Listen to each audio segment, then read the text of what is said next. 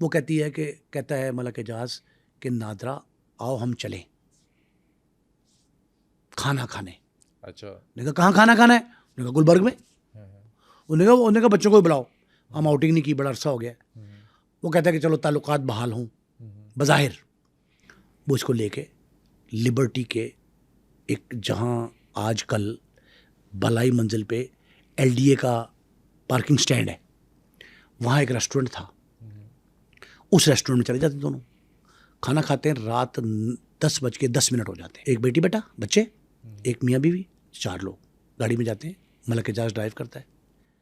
کہاں سے جاتے ہیں؟ گارڈن ٹاؤن اپنے گھر سے یہ آتے ہیں لبرٹی, وہاں کھانا کھاتے ہیں. کھانا کھا کے رات کو ملک اعجاز صاحب ڈرائیو کرتے ہیں گاڑی, اور انہوں نے واپس گھر آنا ہے. اب یہ اہم تفتیشی نقطہ نگاہ سے اہم پہلو, یہ بجائے اس کے کہ یہ سیدھا مین بولیوارڈ سے, اب کلمہ چوک انڈر پاس بن گیا, اسے انڈر پاس نہیں تھا, اوپر روڈ تھی, وہاں سے سیدھا آ سکتے ہیں سامنے گارڈن ٹاؤن 8 منٹ کی ڈرائیو پہ.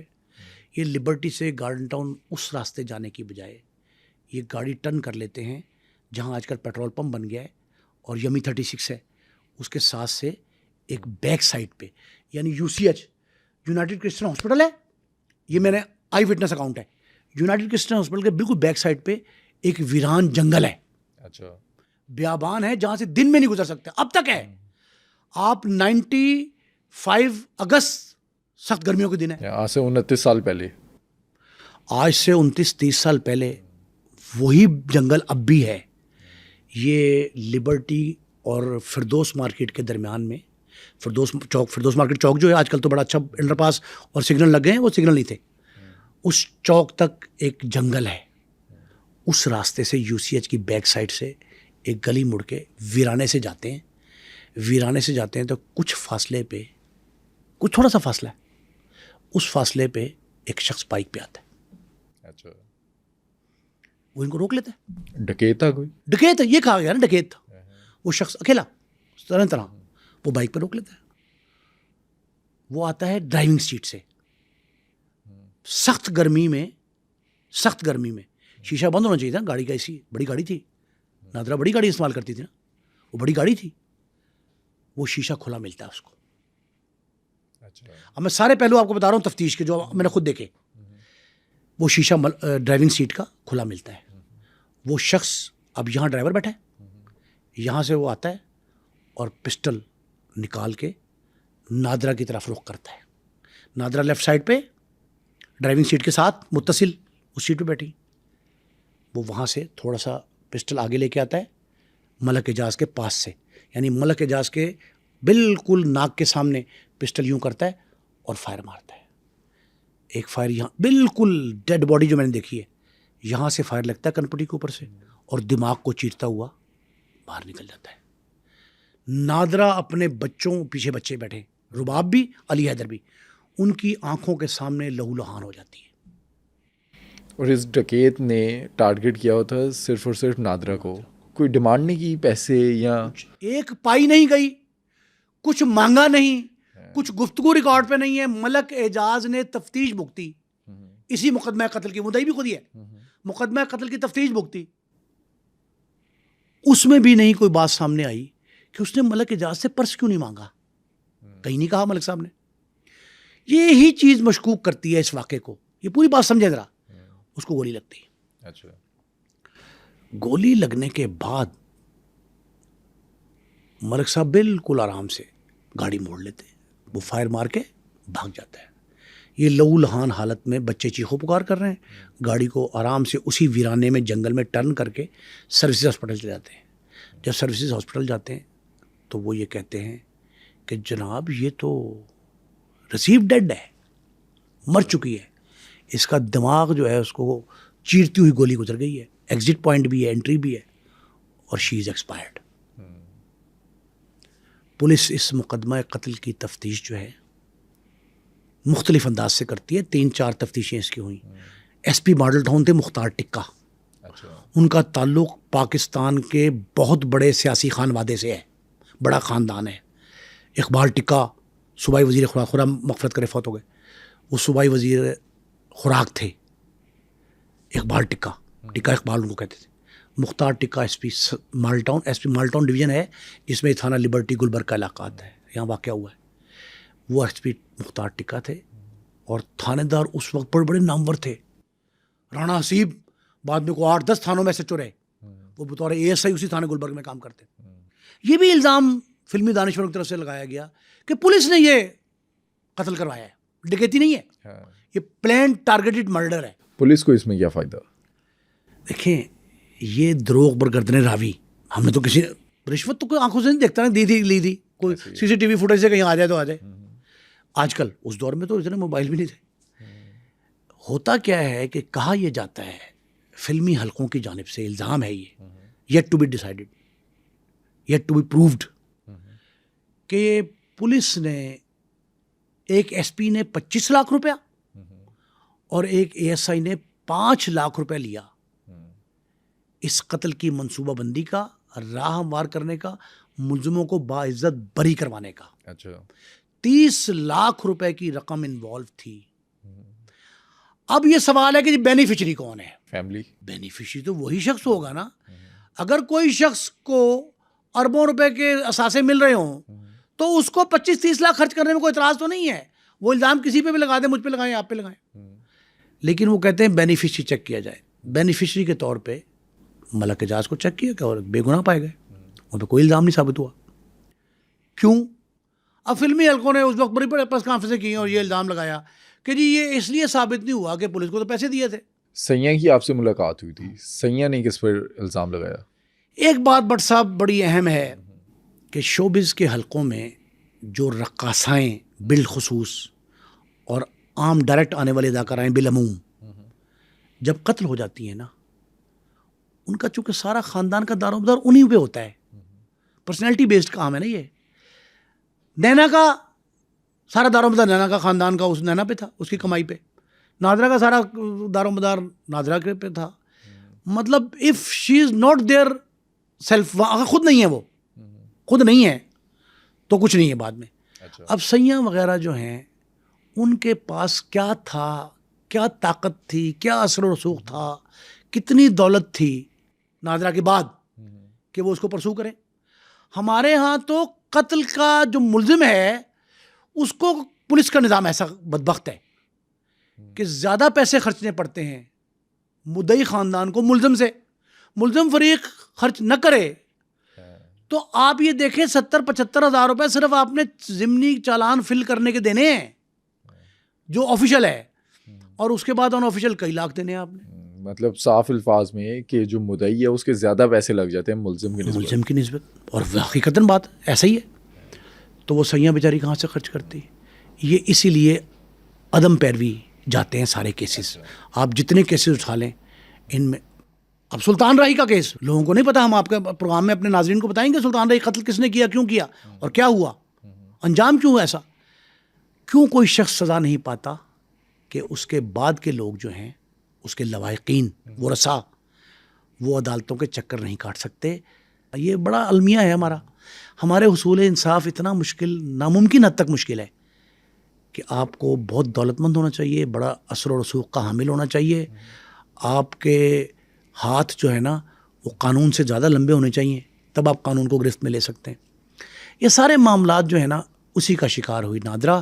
سروسز ہسپتال کے پوسٹ مارٹم تک کے مراحل سے لے کے تدفین اور بعد کے تمام جتنے مراحل ہیں ان سب تک میں نے بغور دیکھا.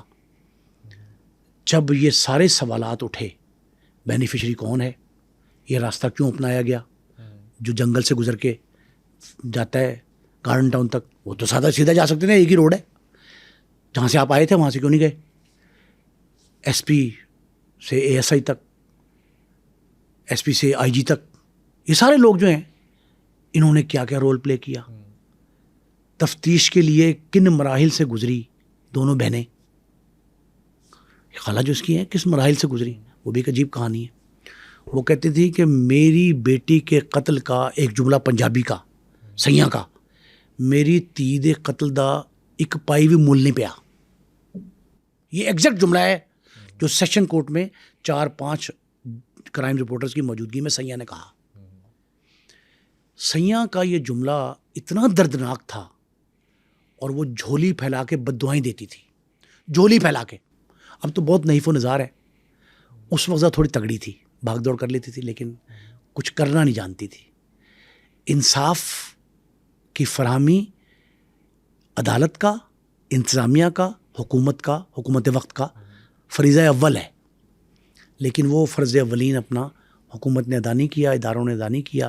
اور حالت کیا ہوئی اب میں آپ کو بتاتا ہوں کہ جن فلموں میں اس نے کام کیا تھا, کروڑوں اربوں روپے کمائے تھے, اس کا صرف اور صرف اختتام, انجام, اور اس کا جو بدلہ ملا وہ یہ ملا کہ اس کا جنازہ بہت بڑا تھا. نادرا کے قتل پہ اس آفس میں, جو میں نے آپ کو بازار حسن کا آفس بتایا, وہاں ہر بڑی اداکار, فنکار, ہر بڑا اداکار, ہدایتکار, نامور ایکٹریسز, وہ ساری وہاں گئیں, اس کو ٹریبیوٹ پیش کیا, اس کے تعزیتی ریفرنسز ہوئے, اسٹوڈیوز میں مجالس ترحیم ہوئیں. ان مجالس ترحیم میں ان کو, نادرا کو, اس کے خاندان کو جس قدر پریز کیا گیا, فقط یہ اس کا حصول تھا. لیکن آج تک یہ مقدمہ کسی طرح نہ یکسو ہوا, نہ گواہ ملے. اچھا, اب عجیب سی بات ہے, حیران ہوں کہ ایک بھی گواہی نہ مل سکی. دیکھیں کتنی خوفناک بات ہے کہ نادرا کو ایسا سمجھا جیسے کتا بلا کو قتل ہو گیا. حیران ہوں کہ ایک بھی گواہی نہ مل سکی, حالانکہ ایک ہجوم میں مارا گیا مجھے. بھئی خاوند آپ کا ساتھ بیٹھا ہے, بچے ساتھ بیٹھے, اور آپ کو پتہ نہیں چل رہا کون مار گیا. کتنی بدبختی ہے. تقریباً 20 گز کے فاصلے پہ تھانہ گلبرگ ہے, اس ویرانے کے 20 کراس کر لیں, سڑک ہے, کراس تھانہ ہے, وہیں اے ایس پی بیٹھتا ہے, وہیں ڈی ایس پی, وہیں ایس پی, سارے افسر وہیں بیٹھتے ہیں. ان کو پہنچنے میں جو وقت لگانا, وہ پلیس آف ایکرنس پہ نہیں آئے, وہ سروس اسپتال میں زخمی کہہ کے گئے تھے, ڈیتھ ہو چکی تھی. نادرا کو وہاں انہوں نے آ کے دیکھا پولیس نے. یہ لگتا یہ ہے کہ سب کا سب منصوبہ بند تھا. یہ ایسا نہیں کہ جی نادرا کو واقعتاً ایک ڈاکو آیا تو اس نے ڈکیتی کا سوال کیوں نہیں اس کے آگے داغا, کچھ مانگا نہیں, کچھ چھینا نہیں. اس نے نادرا سے نام خاوند سے مانگ لیتا, اعجاز سے. ایک دوسرا یہ ہے کہ وہ راستہ بھی اپنایا گیا. لگتا یہ ہے کہ یہ ساری کی ساری جو واردات ہے یہ کافی عرصہ پہلے پلان کی گئی, اور نادرا کو دانستہ راہ سے ہٹانے کے لیے. آپ نے جملہ کہا تھا کہ خوبصورتی دشمن بنتی ہے, یہاں دولت دشمن بنی تھی. خوبصورتی دشمن بنی, دولت دشمن بنی تھی. کسی کی نظریں اس کے ہیرو جواہرات, اثاثوں, زیورات اور اس کی جائیداد پہ تھی. اچھا, نادرا کی جو موت کی وجہ بنی وہ تو اس کی دولت تھی, لیکن نینا کے کیس میں کیا ہوا؟ دیکھیں ایک بات تو بالکل واضح ہے کہ نادرا جیسی ہی خوبرو, حسین و جمیل تھی, نینا بھی. اور ہیرا منڈی سے تعلق تھا. ہیرا منڈی سے تعلق تھا, دفتر لگایا کرتے تھے. دفتر لگانا میں نے آپ کو بتا دیا کہ دفتر لگاتی تھی, وہاں بیٹھتی تھی, مجرا کرتی تھی, ڈانس کرتی تھی. فیصل ٹاؤن میں اس کی رہائش تھی. اچھا. لیکن 8-10 گھنٹے یہ اپنے دفتر میں گزارتی ہیں ساری رقاصائیں. یہ تیاری سے لے کے, میک اپ سے لے کے اور گھنگرو باندھنے تک, ان کا طریقہ یہ ہوتا ہے کہ رقص سے پہلے جہاں رقص دیکھنا ہے سب میں بیٹھ کے مجرا ہونا ہے, اسے پیچھے درمیان میں ایک پردہ ہے, اس پردے کے پیچھے جب گھنگرو کی پہلی آواز ٹک ٹک ٹک آتی ہے, چھن چھن چھن چھن کرتی ہے, چھن چھن کی آواز آتی ہے نا, تو اس کا مطلب ہے کہ رقاصہ آنے لگی ہے. آخری مرحلہ رقاصہ کی تیاری کا یہ جھنجھناہٹ ہوتی. اس وقت نینا کے مقابلے میں کون تھی؟ دیکھیں نینا جب دفتر لگاتی تھی نا, تو نینا کو دیکھنے کے لیے بلا مبالغہ ہزاروں افراد آتے تھے.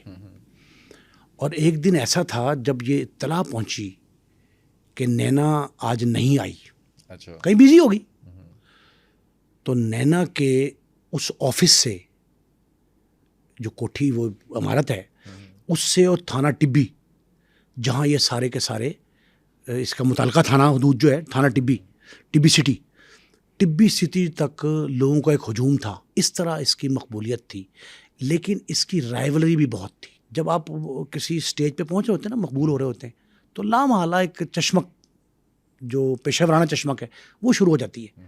اس مخاصمت میں ایک رقاصہ تھی نتاشا. خوبصورت بھی تھی, رقص بھی اچھا کرتی تھی. لوگ تو رقص دیکھنے آتے تھے نا زیادہ تر, اس کا وہ تھرکنا ناچنا. یہ جب گھنگرو پہن کے دونوں پاؤں کو آپس میں مار کے جھنجھناہٹ پیدا کر کے یہ انٹر ہوتے تھے, لوگ تعظیماً کھڑے ہو جاتے تھے. تو نتاشا جو تھی اس کے بے تحاشا عاشق تھے, لیکن جب نینا آئی تو اس کی مارکیٹ ڈاؤن ہونا شروع ہو گئی. نینا کا سب سے پہلا جو عاشق تھا نا, سب سے پہلا, خوبرو تھی, بہت اچھی تھی, لاہور کی لوکل تھی, خوش شکل ہونے کے ساتھ ساتھ اس کو ایک ملکہ حاصل تھا کہ وہ پھرتیلی بہت تھی. رقاصہ پھرتیلی ہونی چاہیے.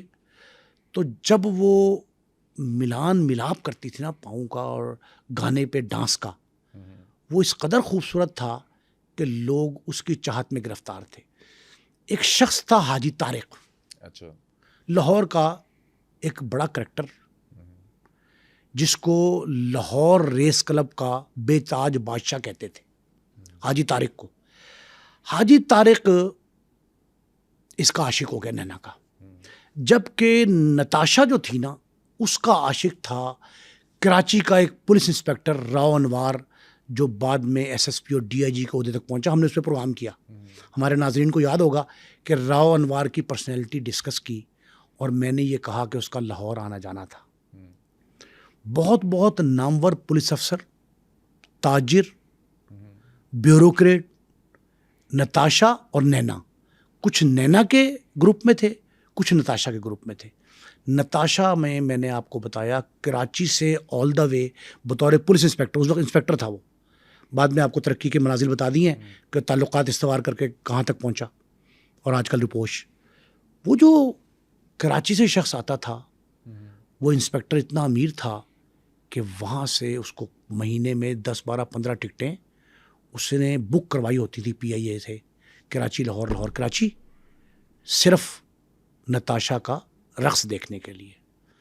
وہ بھی بعد میں آنکھ سونا رکھتا تھا نینا پہ, لیکن وہ عاشق نتاشا کا ہی تھا. یہ جو حاجی طارق عاشق تھا نینا کا, یہ ریس کلب میں جو گھوڑے دوڑاتے ہیں ان میں اس کا گھوڑا ہمیشہ جیتتا تھا.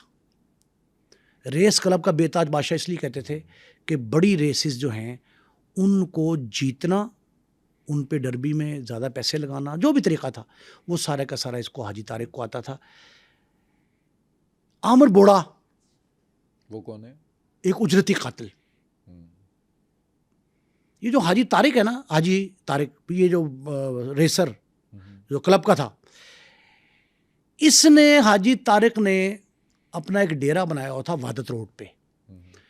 وہاں وحدت روڈ پہ ایک سائنس کالج بھی تھا, سائنس کالج وحدت روڈ, جہاں سے بلیک ایگل بڑی مشہور ہوئی تھی. اس کے تعلق رکھنے والے بلیک ایگل کے لوگ, کچھ طالب علم عناصر تھے, کوئی غیر طالب علم عناصر تھے. اس کا حاجی طارق کے پاس آنا جانا تھا, بیٹھنا تھا. اجرتی قاتل بھی یہاں آیا کرتے تھے. اس دور میں 4 افراد قتل ہوتے ہیں جن کا مدعی بنتا ہے عامر بوڑا. اسٹوڈنٹ پالیٹکس میں بھی رہا. عامر بوڑا جس مقدمے کا مدعی تھا, اس کے ملزم تھے صفدر ٹینٹا والے اور اس کے ساتھی. صفدر ٹینٹا والے بھی لاہور کا پرانا کردار ہے, جو 90s سے لے کے 2000 تک بڑا نامور رہا, بعد میں قتل بھی ہوا, سارے بہت معاملات ہیں. لیکن صفدر ٹینٹا والا ایک لاہور کی نامور فگر ہے جو ملزم قرار پاتا ہے ایف آئی آر میں, جس کا مدعی عامر بوڑا ہے. 4 افراد قتل ہوئے. اور حاجی طارق کے پاس جو اشتہاری آ کے بیٹھتے تھے نا, ان میں ایک اشتہاری تھا شاہد بٹ.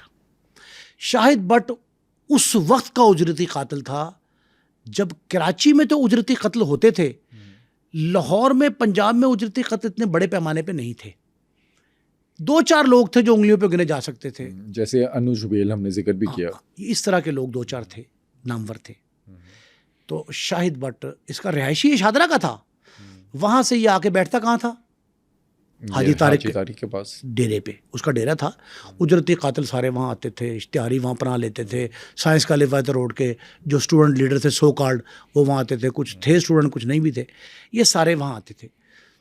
نینا جب اس حاجی طارق کے ساتھ ساتھ مشہور ہونا شروع ہوئی تو گلبرگ کا رہائشی ایک تاجر رہنما بڑا, بعد میں اس نے نام کمایا شہر میں. اس کی جو سیاست ہے نا شہر کی تاجر سیاست, اس میں بڑا نام تھا اس کا. گلبرگ میں رہائش تھی. اس گلبرگ کے رہائشی نے بھی نینا سے تعلقات استوار کر لیے. اچھا. اور نینا سے تعلقات ایسے استوار کیے کہ یہ افواہ بھی پھیلی رہی لاہور میں, نامور آدمی تھا, اس کی یہ افواہ پھیلی رہی کہ وہ شادی کرنا چاہتا ہے نینا سے. اچھا, اس کا وزن زیادہ تھا حاجی طارق سے؟ حاجی طارق سے کئی گنا زیادہ تھا. حاجی طارق تو اپنے آپ کو زیرو سمجھنے لگ پڑا اور ہیرو کے طور پہ وہ شخص سامنے آ گیا تاجر رہنما.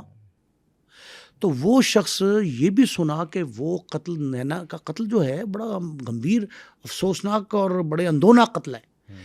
اس کی قتل کی کہانی سننے سے پہلے آپ یہ سمجھیں کہ اس شخص کے بارے میں اس کے حوالے سے یہ بات پھیل گئی کہ وہ شادی کرنا چاہتا ہے نینا سے. اچھا. اور اس مقصد کے لیے اس نے بھر کے رہائش ساتھ ہی, یہ نصیر آباد کا علاقہ ہے, ایل بلاک جو ہے یہ گلبرگ کا ایل بلاک لاتا ہے, مال ٹاؤن موڑ سے لیفٹ پہ, وہاں اس کا گھر تھا. اس نے اپنا ساتھ والی کوٹھی جو ہے وہ خریدی اور نینا کے نام پہ کرنی تھی. قتل سے 3-4 روز پہلے کی بات ہے. تو جب اس کا تعلق, وہ اس کی اثر پذیری, اس کا ویٹ زیادہ تھا. حاجی طارق کو یہ غم کھانے لگا کہ جب سے اس کے تعلقات اس شخص سے ہوئے تو میری ورث ختم ہو گئی, میری ویلیو کوئی نہیں ہے. اس کو نینا سے تعلق تو اس کا تھا, نینا پہ پیسے بہت, اچھا میں نے آپ کو بتایا کہ یہ رکھیل خرچے پہ یہ لفظ جو استعمال ہوتے تھے تو خرچہ تو کرنا پڑتا تھا. حاجی طارق نے ریس سے کمایا ہوا سارا خرچ جو ہے وہ نینا پہ کیا تھا. اس کو دکھ ہوا کہ نینا کے جب سے تعلقات اس کے ساتھ ہوئے ہیں تو میں زیرو ہو گیا ہوں. تب وہ ایک دن وہ بیٹھا تھا اپنے ڈیرے پہ بڑا افسردہ منہ بنا کے اور کہہ رہا تھا بڑا دکھ ہے, کیا کریں کیا. شاہد بٹ آ جاتا ہے, شادرہ والا اجرتی قاتل. وہ اسے کہتا ہے استاد جی خیر ہے, تو کہتا استاد جی خیر ہے. وہ بس یار مسائل, کیا ہوا؟ اس نے کہا یار وہ دیکھو فلاں تاجر جو ہے وہ نینا اس کے پاس چلی گئی, خرچہ مجھ سے لیتی, شادی ہونے والی, مجھ سے خرچہ لیتی. اس نے کہا کوئی بات نہیں, ہم اس کا علاج ہے. اس نے کہا کیا؟ اس نے ایک اور بندے کو بلایا اپنے ساتھی کو. اس نے کہا ہم جائیں گے, ہپ اس کا نام ہے, ہپ نہیں کہتے, ہپ اچھا کڑوا کڑوا تھو اچھا ہپ ہے پہ, اور ہپ کو بلایا. اس نے کہا کوئی مسئلہ نہیں استاد جی, ہم نینا کے ٹانگوں میں فائر ماریں گے, اس کو زخمی کریں گے, نہ یہ ڈانس کا قابل رہے گی نہ وہ تاجر جو ہے اس کو پسند کرے گا, شادی بھی ختم, ایک ہی کام. اس نے کہا اچھا. انہوں نے کہا گھر اس کا کہاں ہے؟ اس نے کہا فیصل ٹاؤن. یہ ہپ کو موٹر سائیکل بٹھاتا ہے 125 موٹر سائیکل بغیر نمبر کی, نمبر پلیٹ نہیں تھی. اور یہ تو ہر اتنا دور جدید تو نہیں تھا نا موبائلوں کا, اور CCTV فوٹیج وغیرہ تو تھی نہیں. فیصل ٹاؤن میں اس کے گھر کے باہر تھڑا مار لیتے ہیں دونوں, شاہد بٹ اور ساتھ ہپ. یہ دونوں جا کے وہاں تھڑا مارتے ہیں. وہ اپنی کزن کے ساتھ تیار ہو کے نکلتی ہے, کاہے کے لیے؟ مجرا کرنے کے لیے. مجرا کرنے کے لیے. یہ باہر آتے ہیں, یہ فائر مارتے ہیں. فائر جو مارا جاتا ہے نا زخمی کرنے کے لیے ٹانگ میں, وہ پسٹل ایسا تھا, کاربین ایسا پسٹل تھا جو برسٹ کرتا ہے, اور وہ آپے سے باہر ہوتا آدمی, اس سے فائر جو ہے نا وہ مہارت والا شخص کر سکتا ہے, اور جو انجان ناکارہ ایسا شخص جس کو پتہ ہی نہ ہوتا تجربہ ہی نہ ہو گولی چلانے کا, تو وہ ہاتھ ہل جاتا ہے اس کا. وہ کوئی کہیں سینے پہ لگی. دونوں بھائی کزن اور وہ وہیں موقع پہ ڈھیر ہو گئے. اچھا. اور وہیں ان کا جان نکل گیا, جہاں بھاگ ہو گئی دونوں. اور یہ دونوں بڑی آرام سے فائر کر کے اور بھاگ نکلے. اس دوران جب یہ بھاگتے ہیں, حاجی طارق ایک منصوبہ بندی اس کی ہوئی تھی پہلے, اس منصوبہ بندی کے تحت SSP لاہور, ایک SSP ہوتا تھا, SSP لاہور کو فون کرتے ہیں. مقصد کیا تھا کرنے کا؟ کنسنٹریشن ڈائیورٹ کرنا, کہ توجہ ہٹ جائے کہ قتل کس نے کیا. نے کہا ہیلو SSP صاحب, میں تیفی بٹ بولوں. تیفی بٹ کا بڑا نام تھا اس دور میں. اچھا. تیفی بٹ کو ہر شخص جانتا تھا کہ تیفی بٹ کون ہے, لوگ اسے ڈرتے تھے, خوفزدہ تھے. تیفی بٹ نامور آدمی تھا, تاجر رہنما بھی تھا. میں تیفی بٹ بول رہا ہوں. نے کہا جی بتائیں. ایس ایس پی صاحب میں نے اس کو قتل کیا ہے, نینا کو, اس کی کزن کو بھی, آپ مجھے پکڑ لیں اور جو کر سکتے ہیں کر لیں, دیکھ لوں گا میں آپ کو. اس کی توجہ ہٹانے کے لیے کہ قتل میں نے کیا, میں نے کروایا, اور ادھر کو توجہ ڈالی. تو پولیس نے سوچا نہیں تیفی بٹ کا کیا تعلق؟ انہوں نے کہا تیفی بٹ کا کیا تعلق, کیا معاملہ اس سے. لیکن بعد میں یہ بات ثابت ہو گئی کہ اس نے دھوکے بازی سے ایک چیٹنگ کے تحت, ایک باقاعدہ منصوبہ بندی کے تحت کنسنٹریشن, توجہ جو ہے وہ دوسری جانب مرکوز کرنے کے لیے ان لوگوں نے یہ پلان کیا تھا. ایس ایس پی لاہور ظاہر ہے ایس ایس پی ہوتا ہے, اس نے پھر ویریفائی کرایا. اس دور میں تو موبائل جدید نہیں تھے نا, سی ایل آئی نہیں ہوتی تھی, وہ دوسرے موٹرولا کے موبائل ہوتے تھے بڑے بڑے کتابچے اٹھانے والے, تو اس میں سی ایل آئی تو آتی نہیں تھی. تو جو شخص میں بھی فون کروں, آپ بھی فون کر, کیا پتا کون بول کہاں. انہیں آپ کو ایس ایس پی نے کون سی تیفی بٹ کی وہ سمجھی ہوگی کہ اس طرح کی لینگویج ہے اس کی. انہوں نے یقین کیا یا نہیں کیا, اب بعد میں یہ ثابت ہوا بہت عرصے بعد, میں بعد میں کہانی بناتا ہوں. لیکن فی الحال یہ سمجھ لیں کہ ایس ایس پی لاہور نے تیفی بٹ کی یہ سو کالڈ کال جو تھی اس کو سنا, اور سننے کے بعد پولیس آ گئی, ایف آئی آر درج ہوئی, سارا کچھ. اس قتل سے پہلے شاہد بٹ کے, ہپ کے, یہ دونوں ملزم تھے موقع کے. یہ بھی بات تفتیش میں نہیں, یہ میری ریسرچ ہے. نیفا اور بابا, محمد حنیف عرف نیفا اور شفیق عرف بابا اجرتی قاتلوں کے امام تھے, ہیڈ تھے, جو ٹرکا والا کے پاس تھے. ٹرکا والا کے پاس تھے, بعد میں تیفی بٹ گروپ میں شامل ہو گئے. ارشد بن چودھری کے قتل میں, عارف چودھری کے قتل میں نامزد ہوئے, پکڑے گئے, مقابلہ بھی ہوا. یہ سب اپنی باتیں. شفیق اور نیفا بابا نے بھی نینا کو قتل کرنے کا پروگرام بنایا تھا اور سپاری پکڑ لی تھی. نینا کے پیچھے کیوں پڑے ہوئے تھے یہ سب؟ نینا کے پیچھے پڑے تھے, میں نے آپ کو بتایا, کچھ کی جائیداد اثاثے وجہ اناد, کچھ کی خوبصورتی وجہ اناد, اور کچھ کے عاشق وجہ اناد. ہر یہ شخص چاہتا تھا کہ تیرے میرے تعلق ہے تو تو میری بن کے رہ, کسی اور کے پاس جائے گی تو گولی کھائے گی. انہوں نے کہا شاہد بٹ نے کہ استاد جی حکم کرو, ہم اس کی ٹانگوں پہ گولی مارتے ہیں تاکہ نہ اگر آپ کی نہیں ہے تو اس کی بھی نہ رہے, تاجر کی بھی, ٹھیک ہے نا. انہوں نے کہا میری نہیں تو کسی کی نہیں. نیفا اور بابا کو بھی کسی نینا کے اسی طرح کے عاشق نے, سو کال جو محبوب تھا, اس نے کوشش کر کے اس کو مروانے کے لیے ایک تانا بانا بنا تھا.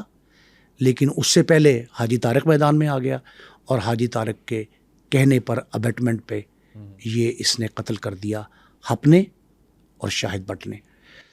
اب اس کی گرفتاری کیسے ہوئی, انکشاف کیسے ہوا یہ کہ یہ مارا ہی شاہد بٹ نے ہے یا ہپ نے ہے, طارق نے مروایا ہے. پولیس نے پکڑا نہیں حاجی طارق کو؟ کوئی پتہ ہی نہیں چلا.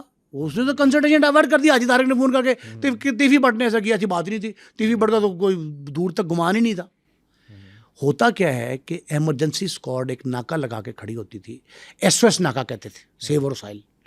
ایس او ایس ناکا جو تھا وہ لگا تھا چوک, دبئی چوک, علامہ اقبال ٹاؤن, مین چوک, تھانہ علامہ اقبال ٹاؤن سے بالمقابل ڈی ایس پی وہیں بیٹھتا ہے. ایمرجنسی اسکواڈ ہوتا تھا, مختلف, شاہین اسکواڈ تھا, فلاں اسکواڈ تھا, ایگل اسکواڈ تھا, ایک ایمرجنسی اسکواڈ تھا. اس کے ناکے پہ ایک موٹر سائیکل آتی ہے, وہ لوگ روکتے ہیں اس کو, 2 تھپڑ مارتے ہیں, ایک پسٹل نکلتا ہے اس کے پاس. اچھا. اس کو پکڑ لیتے ہیں, اسے نام پوچھتے ہیں, کہتا ہے میرا نام شاہد بٹ ہے. کہتے تو کون ہے؟ یہ بھی نہیں ہوتا تھا کہ آپ شناختی کارڈ نمبر ڈالیں تو ساری کرمنل ہسٹری آپ کی آ جائے, وہ صرف نام سے. انہوں نے کہا جی اچھا پسٹل ہے, اتار کے سامنے لے جاتے ہیں. سامنے D S P Iqbal town کون ہے؟ پاکستان کے نامور تفتیشی. کون تھے؟ عمر ورک. اچھا. ایس پی سی آئی اے کے طور پہ ریٹائر ہوئے, پھر سپریم کورٹ کے زیر اعتاب آ گئے.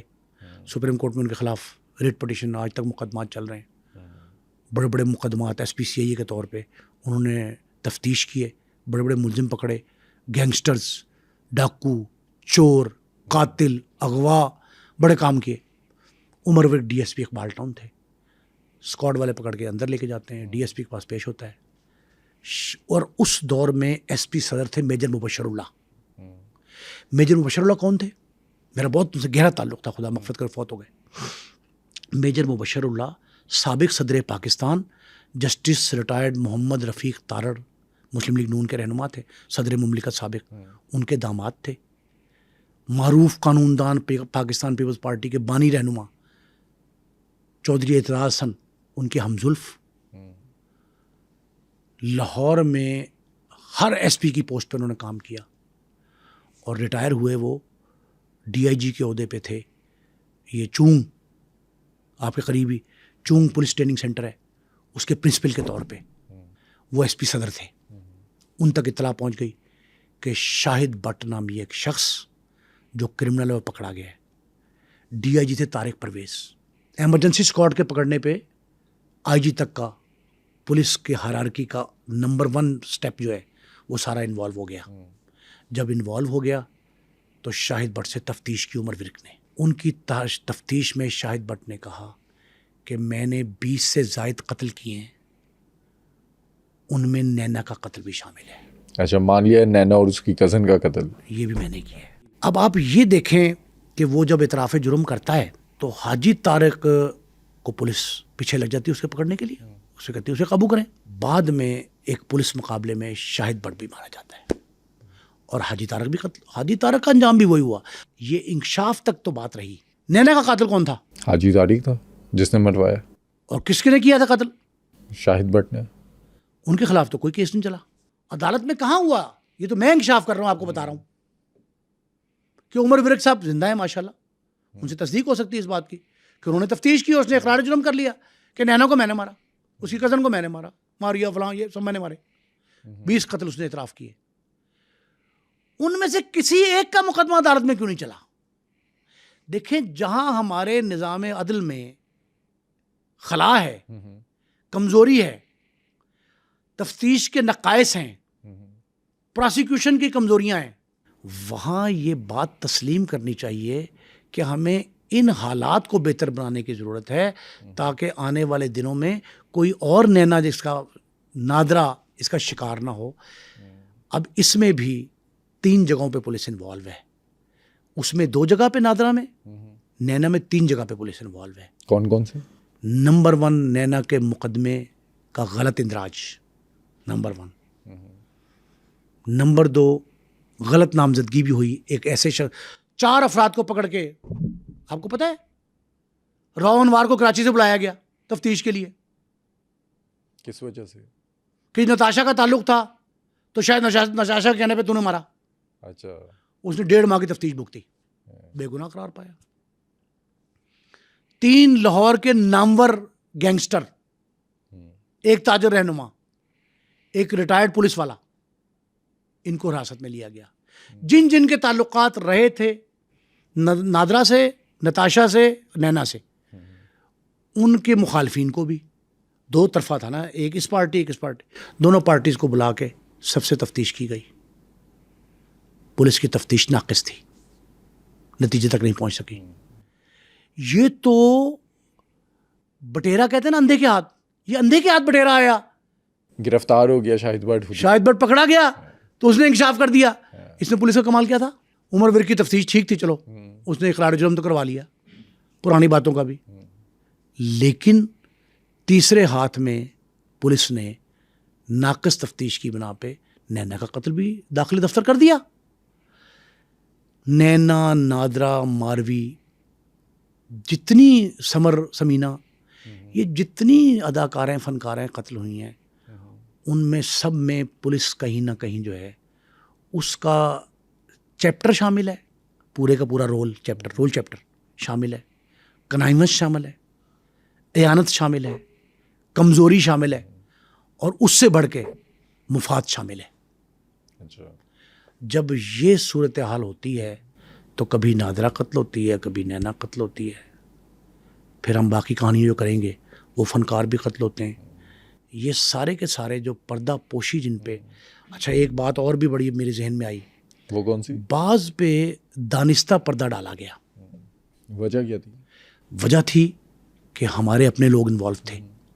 ہم پردہ اس لیے ڈالتے ہیں کہ پردہ نشینوں کے نام پردہ نشین ہی رہیں، منظر عام پہ نہ آئیں. یہ جو ساری باتیں آج ہم نے کی، یہ بھی منظر عام پہ نہ آتی اگر آپ اس کا حصہ نہ ہوتے، آپ نے خود دیکھا نہ ہوتا ان تمام واقعات کو. دیکھیں، میں آج 20 25 30 سال بعد یہ چشم کشا انکشافات کر رہا ہوں. یہ ہم آپ کی پروگرام کی وساطت سے، اس چینل کی وساطت سے، سنو ڈیجیٹل کی، ہم ناظرین تک یہ حقائق پہنچا رہے ہیں کیا یہ پولیس والے کام نہیں کر سکتے؟ ان کا کام نہیں ہے یہ؟ عدالتوں کو اس میں جوڈیشل انکوائری نہیں کرنی چاہیے تھی؟ شاہد بٹ کے انکشافات کہاں ریکارڈ ہے؟ کس کے پاس ہے؟ کسی کے پاس نہیں، کبھی کسی نے سنا ہی نہیں. حاجی طارق کا کریکٹر، صفدر ٹنٹا والا کا، عامر بوڑے کا، جتنے نام میں نے لیے، S P Mukhtar Tikka, A S I Rana Haseeb, ان کے پاس انکشافات ہیں بہت سارے. ان سے پوچھا جائے کہ بھائی یہ آپ کے دور میں واقعات ہوئے، ان کے نتائج کیا تھے، وجوہات کیا تھیں، کریکٹرز کون کون تھے، ملوث کون کون ہے، یہ ساری باتیں منظر عام پہ آنا چاہیے. اور خاص کر پرانے تفتیشی افسران، احمد خان چدر صاحب، خدا ان کی زندگی حیاتی کرے، چودھری مسعود عزیز، غلام احمد کلیار، خود مختار ٹکا، یہ اور بہت سارے نام ہیں، سید سعود عزیز، چودھری سجاد. ان لوگوں سے پوچھا جائے کہ یہ راز اپنے ساتھ سینوں میں دفن کر کے قبر میں نہ لے کے جائیں، یہ منظر عام پہ لانے چاہیے تاکہ لوگوں کو حقائق کا پتہ لگے. اور جب حقائق پتہ لگتے ہیں تو پھر اس کام کا اعادہ نہیں ہوتا، پھر دوبارہ نینا قتل نہیں ہوتی کوئی اور. تو ہمیں چاہیے یہ کہ ہم یہ سربستہ راز جو ہیں ان سے پردہ اٹھائیں، اور پردہ اٹھا کے حقائق سے قوم کو آگاہ کریں. دیکھیں، یہ بات کہنا کہ وہ آفس لگاتی تھی بازار حسن میں، تو کیا انسان نہیں تھی؟ ہیومن رائٹس کے ہم بڑے علمبردار بنتے ہیں تو بطور انسان تو حقوق ان کے بھی برابر ہیں. تو اور پھر سب سے اہم سوال کہ نادرہ کی دولت کہاں گئی، نینا کی دولت کہاں گئی؟ یہ جو اتنے کمائے، ہیرے جواہرات اور بلڈنگیں بنائیں، ان کا وارث کون بنا؟ ان کا جو بینیفیشری تھا، وہی جو بینیفیشری تھا وہ وارث بنا. ہم نے ڈاکٹر شاہد صدیق کے اس کے قتل پہ نہیں ہم نے کہا کہ بیٹا جو ہے، بیٹا قیوم شاہد جو ہے، سوال ہم نے کیا کہ جی اسلامی نجاتی کونسل اس بات کا جواب دے کہ کیا بیٹا پھر بھی جائیداد کا حقدار ہے؟ باپ کو قتل کرنے کے بعد اس کی جان لیتا ہے اور جائیداد کا حقدار ہوگا؟ اسلام کیا کہتا ہے، شرع کیا کہتی ہے؟ تو ان ساری باتوں کا اسلامی نجاتی کونسل کو، انتظامیہ کو، حکومت وقت کو، ہر ایک کو چاہیے کہ اس طرح کے سوالات جو سربستہ راز کی شکل میں موجود ہیں. اور اب دیکھیں، آپ اتنے سال بعد ذوالفقار علی بھٹو کو تھانہ اچرے کی پرانی مثل 302 کی نکال کے اس میں تختہ دار پہ لٹکا سکتے ہیں، اتنی بڑی شخصیت کو، جس کو آج سپریم کورٹ کہتی ہے کہ وہ جوڈیشل مرڈر تھا. اور آج وہ کہہ رہی ہے کہ لاش جو ہے نا، ان کی جو ذمہ دار تھے ان کی لاشیں قبر کشائی کے بعد باہر نکال کے ان کو علامتی پھانسی دی جائے. یہ سپریم کورٹ کہتی ہے، تو وہاں مطالبہ آتا ہے سامنے. اگر یہ صورتحال ہے تو ہم جو کیس موجود ہیں، صفحہ مثل پہ ہیں، ان کو داخل دفتر کرنے کے بجائے ان کے حقائق سے عوام کو آگاہ کریں. اس کے علاوہ جو قتل ہوئے، اگلے ایپیسوڈ میں ہم وہ بھی ڈسکس کرتے ہیں انشاءاللہ. وہ بھی بتائیں گے عوام کو کہ یہ بھی خوبصورت رقاصائیں تھیں، حسین و جمیل اداکاریں تھیں، فلمی صنعت کی نامور شوبز کے مین کریکٹرز، ان کے ساتھ کیا حشر ہوا، یہ ضرور آگاہ کرنا چاہیے. آج کے اس پوڈ کاسٹ میں تو ہم نے سمجھا کہ نینا اور نادرہ کا قتل کیوں ہوا، لیکن اگلے پوڈ کاسٹ کے اندر ہم سمجھیں گے کہ پاکستان کی ٹاپ کی ایکٹریس ماروی اور سمینا